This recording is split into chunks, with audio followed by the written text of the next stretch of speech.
It's lovely at this time of year to listen to the voices of children singing carols.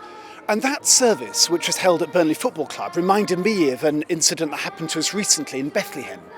We're in the Shepherd's Fields just outside the city, and we went into a beautiful church with a wonderful acoustic. But the church was filled with crowds of tourists and pilgrims making a complete racket. The noise drove us bonkers. So we decided we were going to start singing. A small group of us began to hum very gently Silent Night. Well, it turned out that some of the pilgrims were from Germany, and they very quickly joined in. Others were from the United States, some of whom started to cry at the sound. Before long, the only sound in that church was the beautiful carol, Silent Night, echoing around. And when we finished singing, the stillness in that church was absolutely perfect. In the midst of the noise, we experienced something of the peace of the Christ child. Bethlehem has always been a noisy city. At the time of Jesus, it was a city under occupation, so crowded that the Holy Family couldn't even find any space in the inn. And today, it's in many ways noisier and tenser still.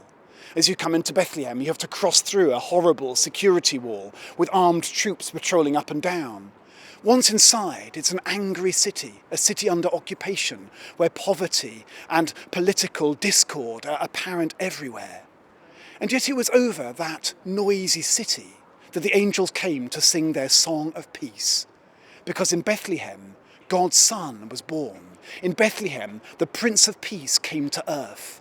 And because God has come to share the noise of this earth, so we, ordinary men and women, can share in that perfect peace which only God can bring. This Christmas time, I hope that you can experience, in the midst of the noise of Christmas, something of the peace of the Christ child. But I hope that you don't just experience that peace, but also can share it. Because as those who delight in the birth of the Christ child, we're called to sing with the angels the song of peace. This Christmas, you can share that peace with your families, through your love and your care, your forgiveness and your patience. You can share that peace with your communities through your care for the poor, your love of justice, and your desire to work for reconciliation. You can share that peace even with the world through prayer and through your personal example. Those children at Turf Moor and their families were doing a very special thing. They were stopping for a moment to listen to the peace of the Christ child. I hope that this Christmas you can do just the same as that, and as you experience that peace afresh, so can share it with the world.